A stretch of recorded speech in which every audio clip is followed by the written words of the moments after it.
This is what's going to be on the final. If we don't cover it in class, it's not on the final. You don't have any other assignments in this class. Your only responsibility in this class is to be present, pay attention, to get ready for the final. We're going to review for the final on Friday during class as well. Just a couple of reminders, guys. I still am accepting late work. If you have something that you did not get done or I ask you to resubmit, I'm giving you to this Wednesday to do so. I really hate giving zeros.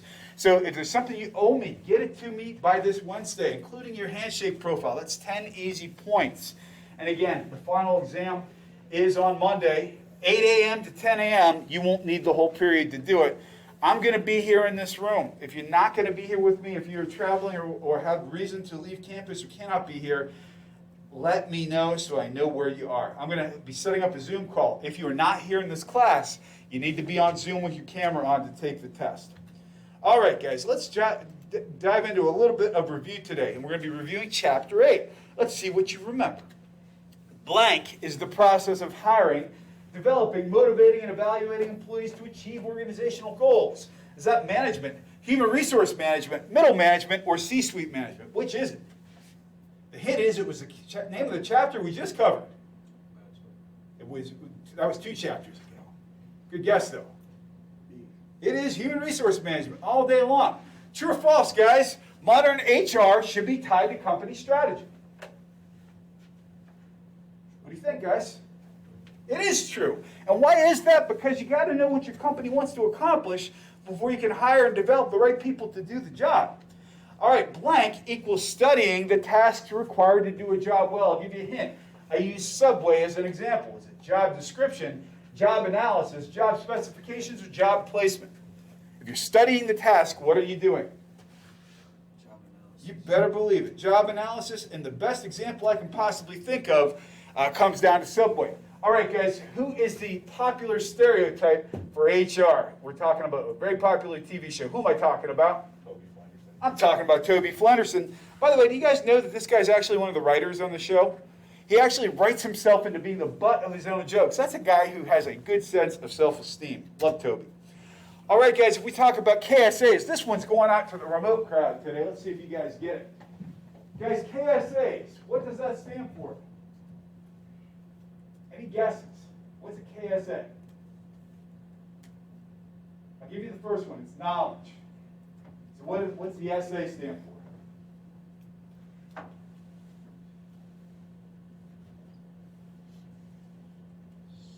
Is it skills and abilities? You better believe it, Kobe. Well done. So knowledge, skills, and abilities, or knowledge, skills, and aptitudes. I would accept either answer for that. So that's what it takes to do a job. True or false? Job descriptions and job specifications are the same thing. It is false. Can anybody, however, tell me what the difference is between those two? What's the difference between a job specification and a job description? Anybody know? A job specification is a particular thing you need to be able to do. A job description is tying that all together into a general description of the job. All right, guys, because we know HR isn't all strategy, sometimes you got to take action too. When you have a surplus of employees, HR will explore all possible options. We have a surplus of employees. What does the word surplus mean, guys? If you have a surplus, you have too many. So are we going to look? We're going to look at all the options except what? Reassignment, paying overtime, termination, or layoff.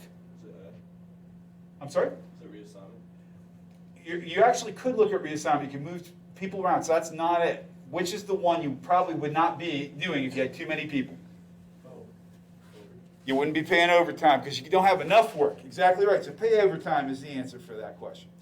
All right, guys. We need one from each side of the room and maybe a third one from Zoom land. This side of the room, tell me one positive aspect of recruiting people internally. If you have an opening in your company, what's one positive of recruiting internally? Yes, ma'am. They already know the company. This side of the room, tell me one negative of recruiting people internally. What's a negative of yes? No new ideas. No new ideas. It gets stale. Absolutely. For folks out in Zoom land, tell me a positive or a negative of recruiting internally.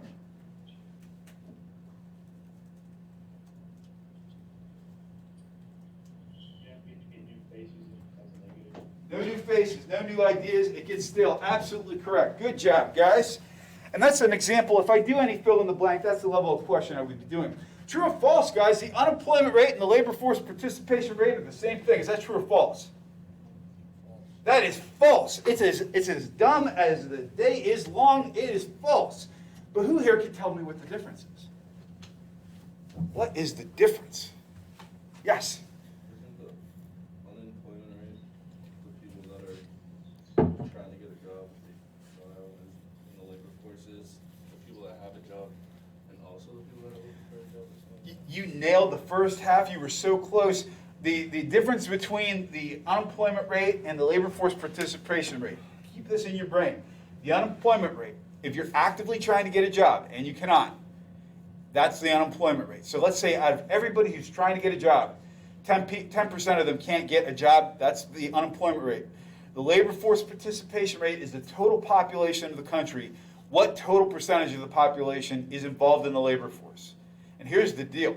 Like when we had our absolutely lowest unemployment in history back in March before COVID, it was right around 3.8%.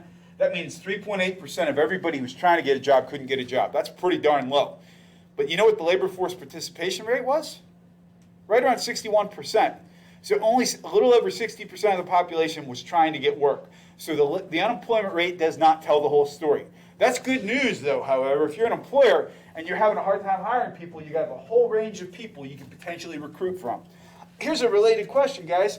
Actually, this isn't the related question. Here's the related question. If we have a low unemployment rate, meaning almost everybody who wants a job can find one, is that an employee's or an employer's market? Who has the advantage? What do you think? It's a low unemployment rate, so almost everybody who has a job or wants a job has one, and employers are still hiring. Is it an employee's market or an employer's market? It's an employee's market. Absolutely right, Paige, because you got leverage.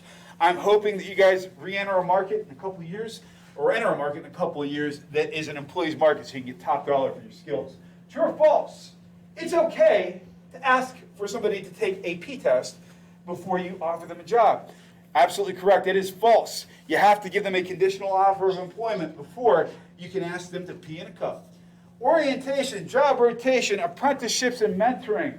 Those are all forms of what? Is it onboarding, employee development, on-the-job training, or downsizing? This is a tough question.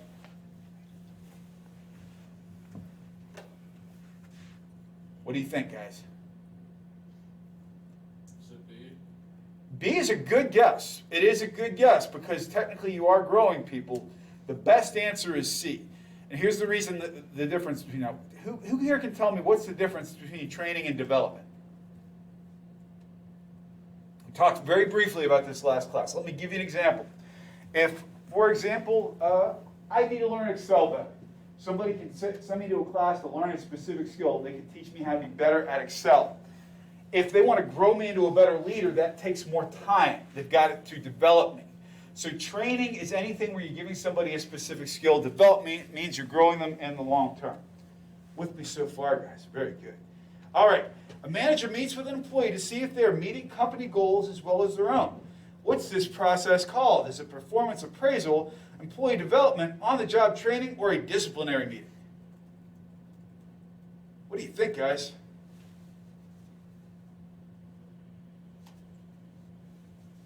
It's Monday. Oh, gosh, it's Monday. What could it be? It's the last Monday. It's the last Monday. See, Derek, you're an optimist, man. All right, I agree. It's the last Monday. That's the reason we should be a little charged up today, guys. So what's the answer? What do you think, guys? What is the answer?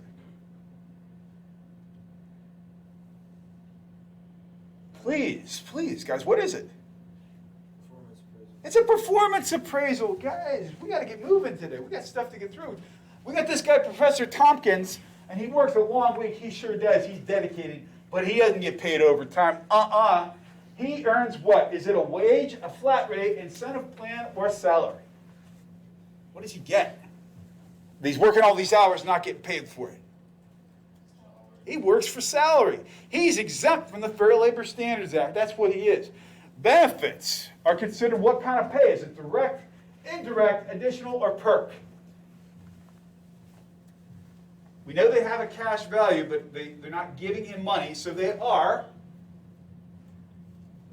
indirect, absolutely correct. And because they're giving him indirect pay, let's say that this Tompkins guy was making $100,000 a year. What's he actually costing the company?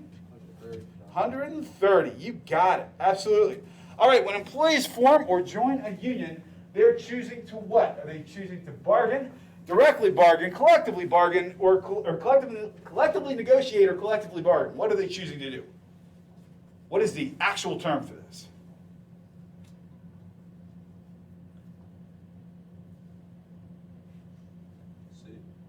So collectively negotiate is incorrect. It's so close, though, because it's collectively bargain.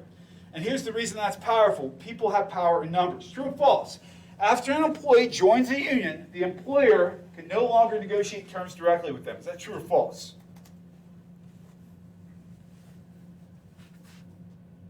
Because they're covered by a collective bargaining agreement, so that would mean it's true. Absolutely true. You cannot directly negotiate once somebody is in a labor union. You have to negotiate with the union. I said this in class on Friday. The most important piece of civil rights legislation ties into HR as well. Is it the Fair Labor Standards Act, the Equal Pay Act, the Civil Rights Act of 1957, or the Civil Rights Act of 1964?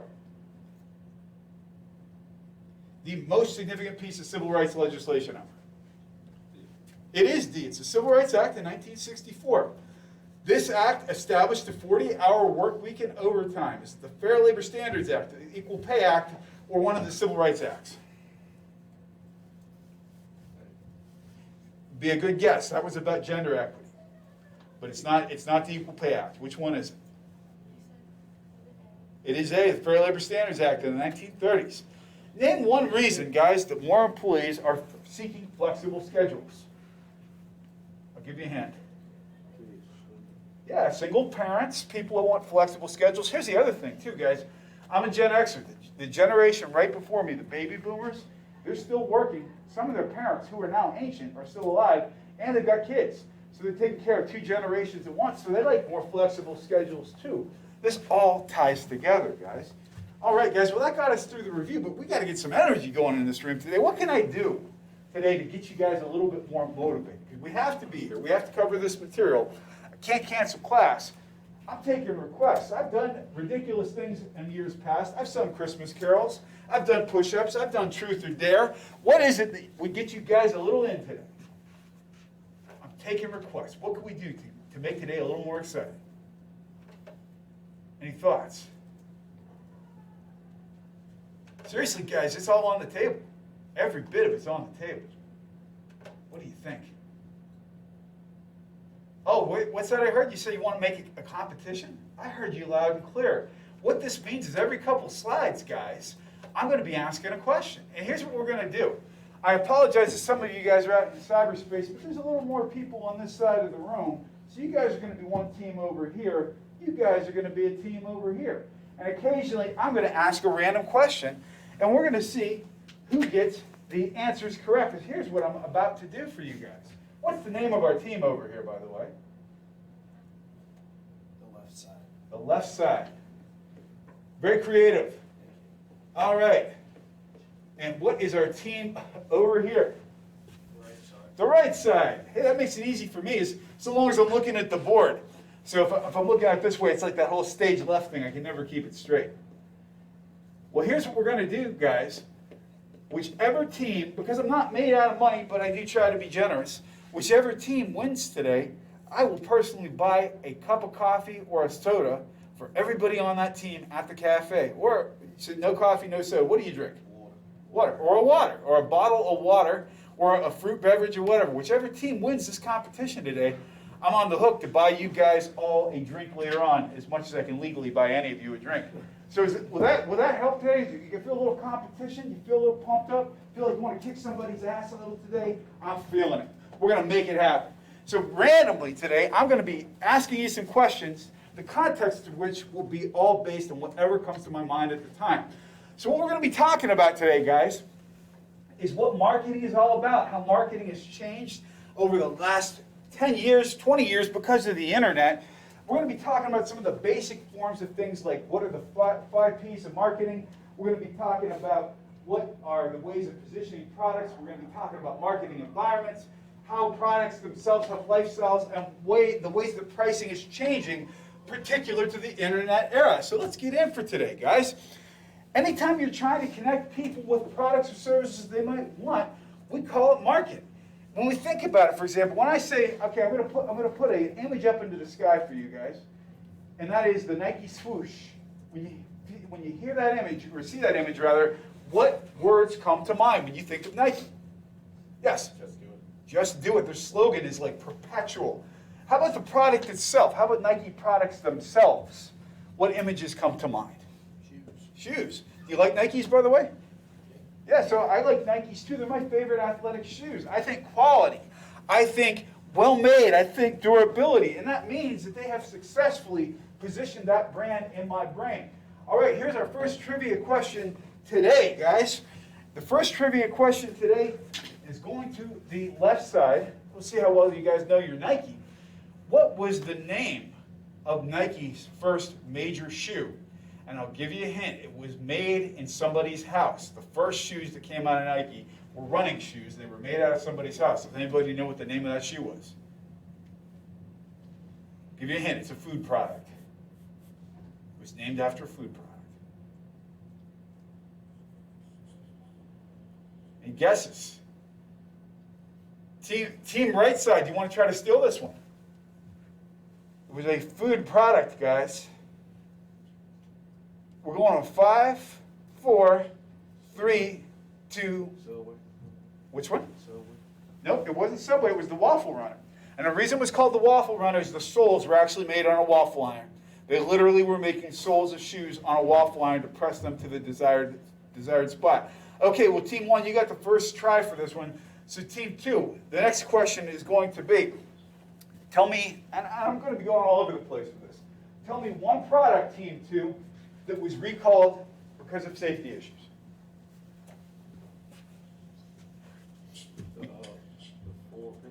The Ford Pinto. Okay, the right side is on the board.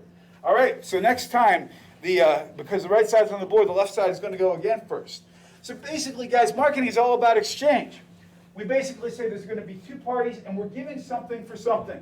If I'm giving you a product, you're giving me cash. I'm giving you status, for example, if you drive a BMW in exchange for your cash.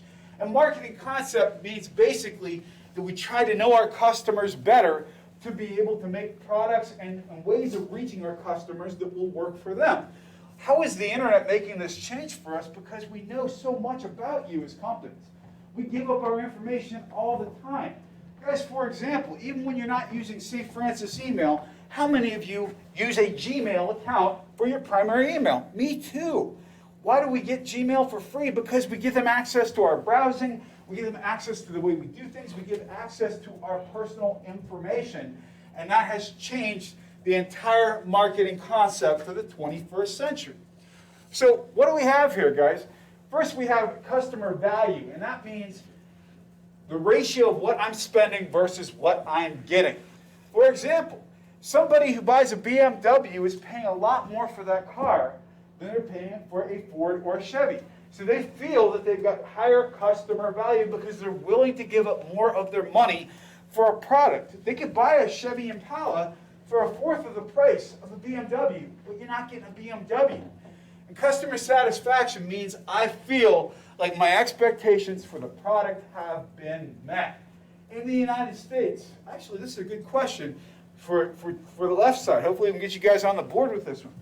What car brand leads the country in customer loyalty?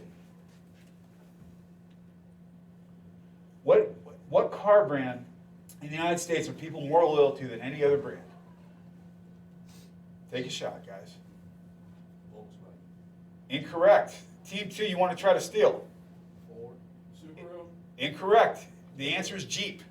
Jeep leads the country in brand loyalty because people feel that their expectations are fulfilled. And when you hear the word Jeep, for example, we see that familiar font. What words come to mind when we see the Jeep logo? A deer.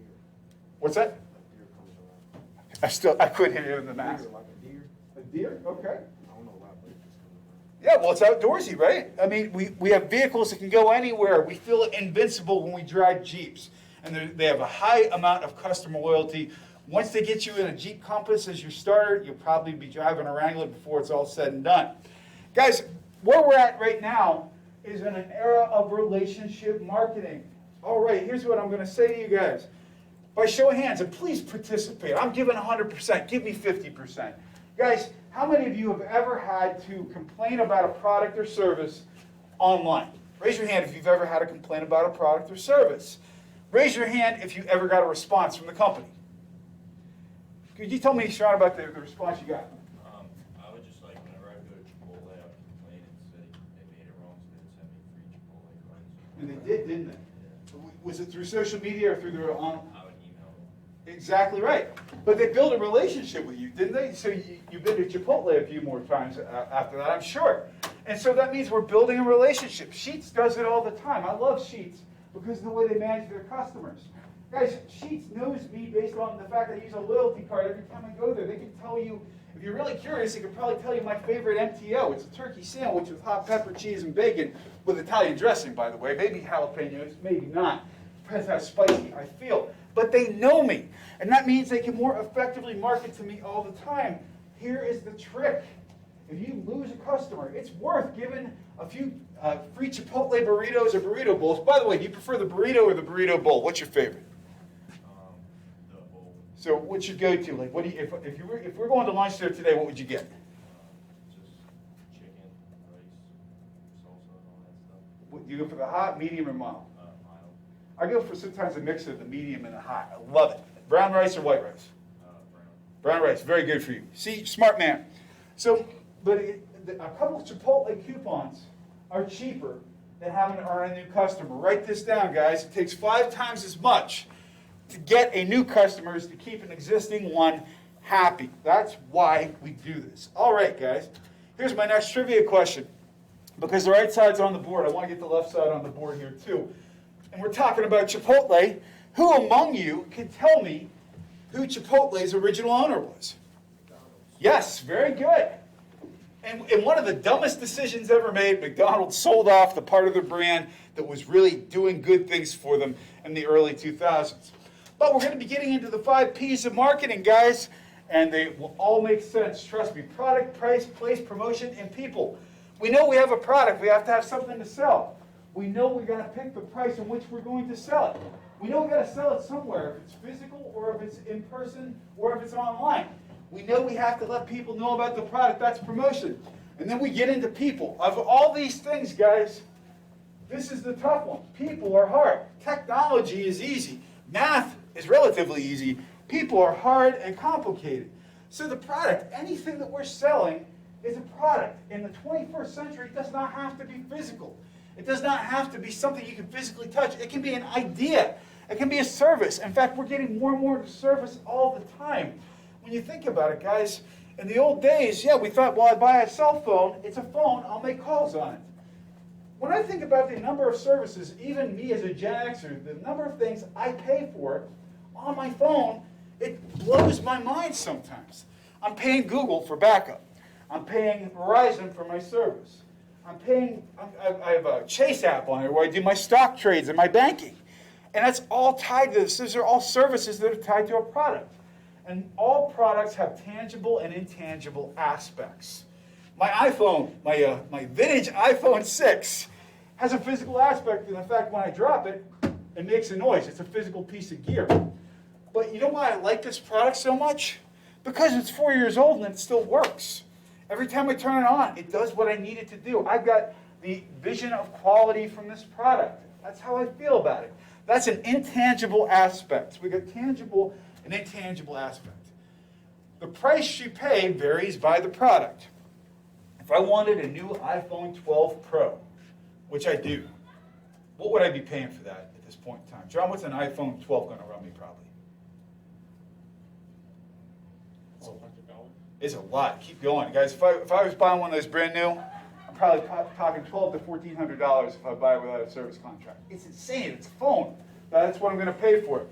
Now, Google, however, I get for free, but not really. I pay a lot to Google.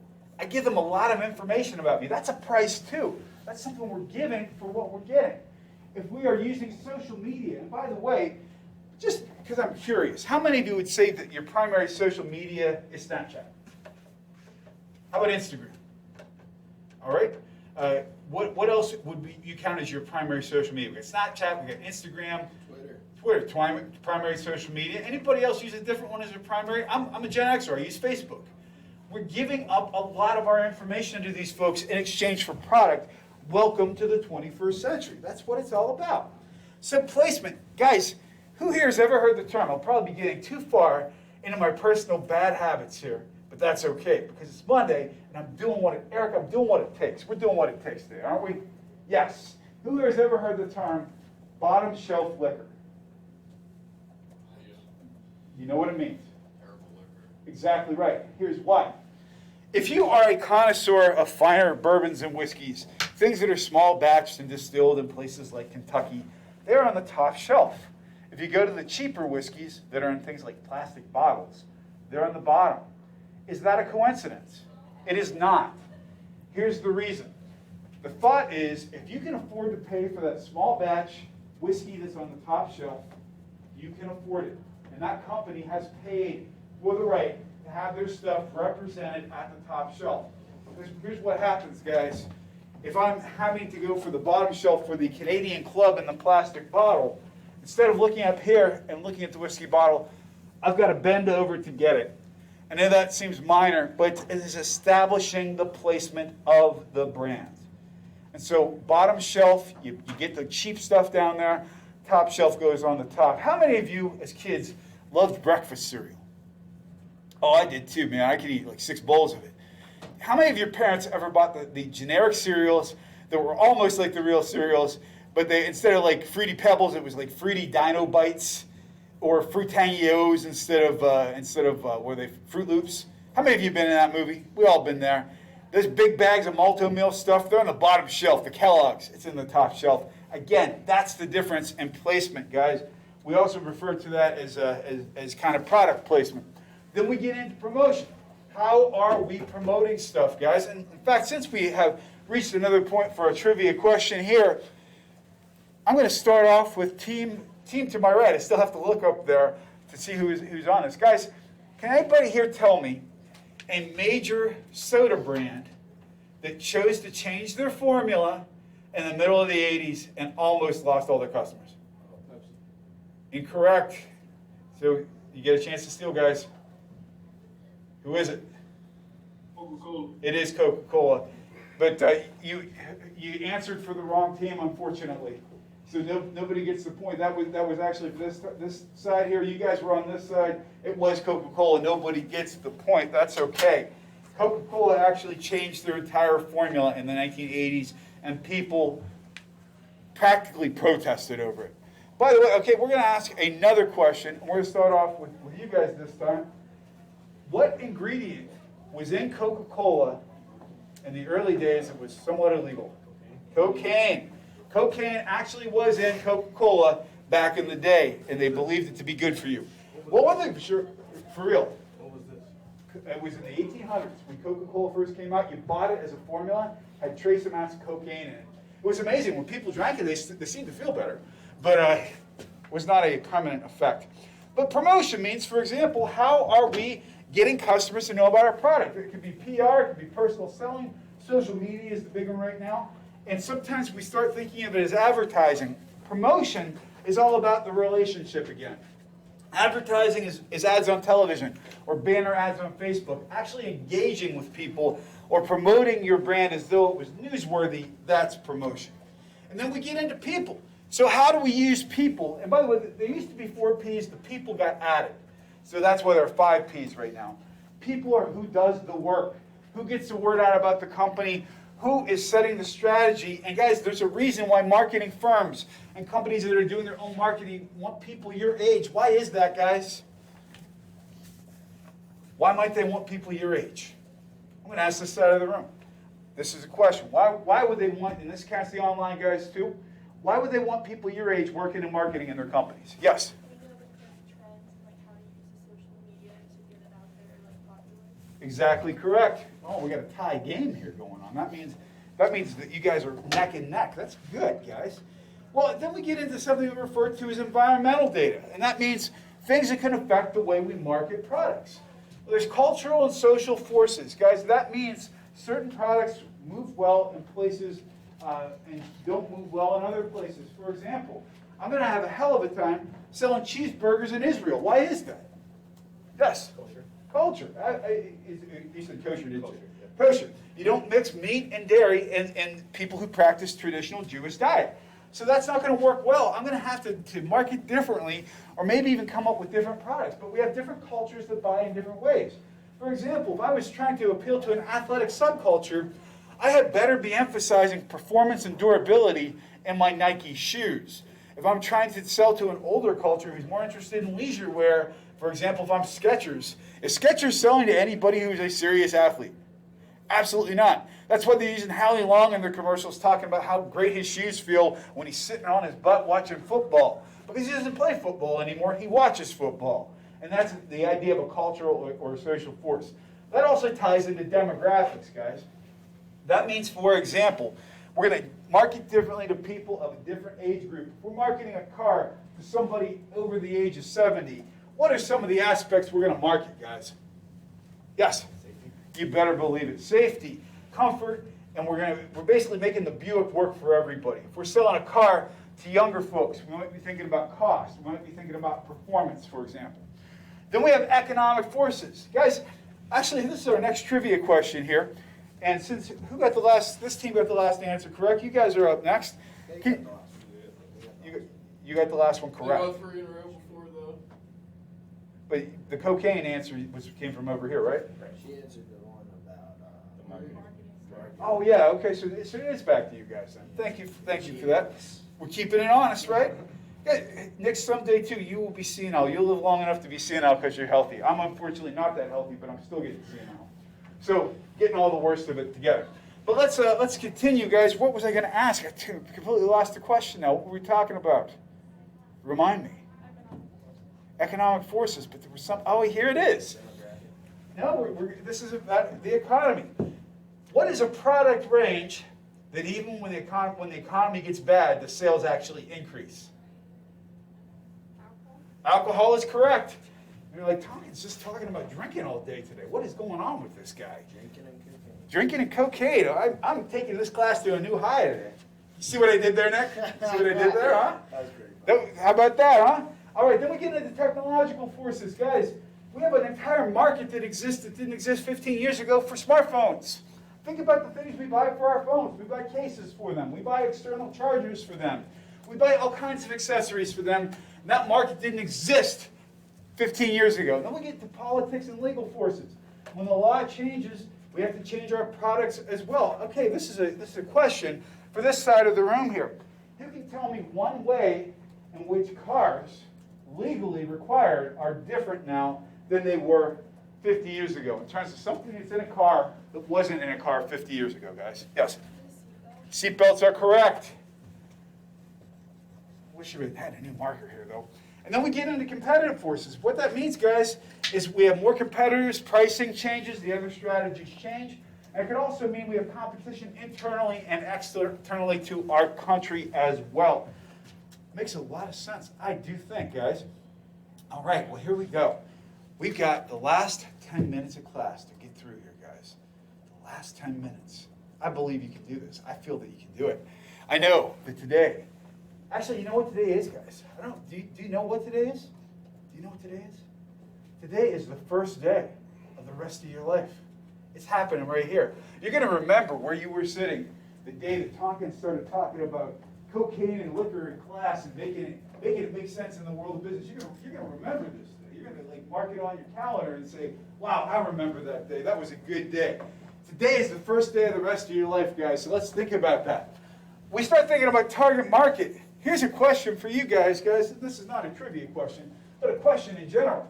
If we're marketing, if we're a big company, we love you guys, your generation. Why do we love you so much and want you to become part of our product family? Why do we love you guys? Other than the fact you're nice people, we like that too. But why do we love you guys? Why do we want you in our family? Why do we want you to buy that really inexpensive entry-level Chevy car or that inexpensive entry-level Toyota? Why do we care about you guys so much? Yes? Because we're the future, and if we like the product a lot, we would promote it on our social medias more. Exactly right. We want to get you in, keep you as a member of the family. Here's an example. Back in the old days, who here has ever ridden in a Chevy Cavalier or a Chevy Cobalt? Have you heard of those cars? It was a really cheap, inexpensive car. They were decent cars for what they were. GM had to sell a Silverado pickup for every 4 Cavaliers they sold. They lost money on every one of those cars they sold. Abby, why would they sell a car that they were losing money on? Well, what they were doing is essentially hoping if you like that car enough, you'd come back and buy the Silverado one day. So companies will do that. Who here has ever heard the expression, cheap printers and expensive ink? You get people in the family and you make them part of your process, and your target market is who you want to appeal to based on what company you're promoting. So these are examples of target markets right out of our text. For example, different levels of hotel cost different amounts. If you're selling somebody a night at the Ritz-Carlton, for example, even on the off season, you're going to be paying $300 a night. The Courtyard, about $120 to $150 a night. They're positioning them to different places. People who are staying at the Ritz-Carlton are people who are making bank and want to be treated like it. People who are staying at the Courtyard are business travelers. A person who buys a Jeep Wrangler is a different demographic than someone, generally speaking, who buys a Corvette. The person who wants the Corvette wants the on-road performance experience. The person who buys the Jeep wants the lifestyle outdoor experience. We have a different target market for these things. And all of these things we base on our competitive advantage. What do we have about our company that nobody else can touch? So for Apple, what do we have as a competitive advantage? Yes? They have iMessage. It's proprietary, isn't it? Yes. FaceTime, absolutely. We use that. It looks better than Zoom still, even all these years later. Every company who's successful has a competitive advantage. What's Google's competitive advantage? Any thoughts? What is their competitive advantage? Unlimited. Ma'am? They have a lot more resources like Google Docs and all that stuff. So lots of free stuff, lots of reach. And the very fact is, by show of hands here, I know I've asked you this before, but I'd like you to tell me one more time. How many of you use Google as your primary search engine? You can't, in today's market, you can't buy that kind of reach. That ship has sailed. So they have got something that's a differential advantage that you can't even touch. But we can differentiate lots of different ways. We can differentiate based on cost. We're going to sell our hotel rooms less expensively. Product differentiation. Our product does something no other product can do. Service differentiation, same thing with a service. Or niche. There is something we have that is so strange and so unique, you can only get it from us. Let me give you an example. My motorcycle, my beloved Kawasaki, is a ZX6E. It's a Ninja in the United States. Everywhere else, it's a ZX6E. That bike never got popular in the United States. It's a sleeper. People don't know it exists. If I want performance exhaust for it, there's one place in the world I can get it, and it's in England. There's a company called Blue Flame that caters to customers like me for the several thousand of us in the United States who happen to own that motorcycle. That's an example of niche marketing, for example. So, guys, that is a good place, I believe, for us to end for today. We're at a tie. So we're going to keep the competition going on Wednesday to see who's going to get a free beverage out of me for this thing. Guys, before you go, 2 items to check in. Number 1, it's your last week here. Make it count. Number 2, let's bring some energy in here on Wednesday. We got to be here for the same amount of time no matter what. The faster we make it go, the better we'll all feel. Have a great day, guys.